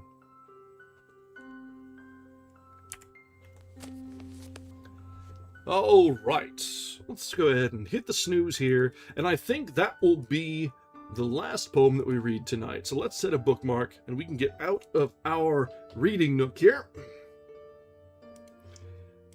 So, let's decompress a little, shall we? So, Walt Whitman is always a joy to read. This is a lot of fun. And I say this as someone who is not really much for poetry, but somehow or other, I just really, really enjoy reading this. You may remember, when we just started this, I was going on and on about how my only real exposure to Walt Whitman in the past was I wrote a very, very bad paper for authorial intent for Walt Whitman back when I was in high school, and as such, I could not deal with it. I could not. Just coming from a few different places, it was a different person. It was a different life back then. And so the ideas, the reputation that Walt Whitman had didn't really mesh with the young and stupid man I was. And, you know, as always, being forced to read something, forced to follow along and interpret things in whatever way you must for English class. You're never going to enjoy that. Let's be real. But coming back to this now, later in life, after having become comfortable in myself, and reading this because I want to? Exactly. It's funny how time changes things, and it's funny how a difference in mindset can completely change how you respond to an author. How the poems and everything just hits differently. Great Gatsby was an excellent example of reading a book at a different point in life and taking something else completely away from it. Enjoying it for what it was. It helps a lot that when we're reading, we're just enjoying the book for what it is. We're not dissecting, we're not looking for deeper meanings, we're not looking for symbolism, we're just reading. Enjoying the literature as entertainment, as anything like that, has a different vibe and emotion carried along with it, and lets us really lose ourselves in it. That if it was for an assignment, yeah, exactly. Yeah, only as much as we want to. Every once in a while we will dig in a little bit when something strikes us as particularly poignant. We are generally a few old men sitting around and yapping, and sometimes something just strikes us as something worth talking about. It happens. Sorry. So yeah, that brings us back to, I'm really liking this happy accident of coming across Walt Whitman. And this is the last reading that we will have during Pride Month. But that's not to say that we're going to leave off with Leaves of Grass. We will be continuing this. We will be trying to finish it. We are coming up on the end, actually. We're not too far off. So we've got a solid stretch in. This was chosen because Whitman was a prominent gay author. Gay, pan, whatever. Whitman. You can't really... It's hard to put people in a bucket, in a definition. Walt Whitman of all people. But it's rather well documented that Walt Whitman was not cishet. And that's cool. That's why we stumbled on him for this, in observance of, in honor of Pride Month. And it's been a fantastic read so far. So, Pride Month may be ending, but our adventures through Leaves of Grass is not ending. We still have a little bit yet to go. As for what's next, I think I do want to do something for Saturday, being that it's, 4th of July and all. Last year we read the Declaration of Independence, the preamble of the Constitution. This year, I'd rather not go back to that old well, but I also don't want to get anything that's too spicy. So I'll have to look around, maybe find something written by a founding father or something, or someone that is not too controversial. And we'll see what we have ahead of us. But that's kind of the plan for now. So, we'll figure it out. We usually do. Or we pretend that we do, and I pull something out of thin air. There's no way you know that I do that, right? Yeah. Yeah. Yeah, I was actually thinking of Franklin, something that's a recognizable figure that is just fun. So we've got lots of options. We can divert attention and subvert expectations. But all right, let's go ahead and wrap up here tonight. As always, I prefer to raid out into other readers. So let me see who is out there reading tonight. There's not a whole lot of readers on Twitch, so it is best that whenever we are able to, we cultivate some level of community here. So let's see who's out there reading tonight. Jeb is reading. I think we've been to her before. Oh, somebody's reading Robinson Crusoe. That is fun. I don't know if we've been to... Oh, no, we've been to 24/7 before. We'll see. There's some writers. Many writers. People are very productive on a Tuesday night. This one's doing horror and chill. Let's see.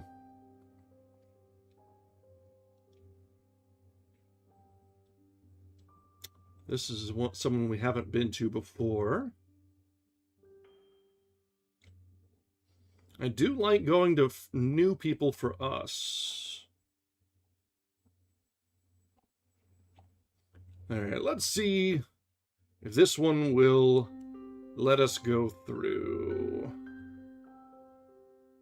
Fresh people sometimes do not allow. We'll see. All right, cool. So we will be raiding over to the Noble Saffron tonight, who is reading Journey Before Destination.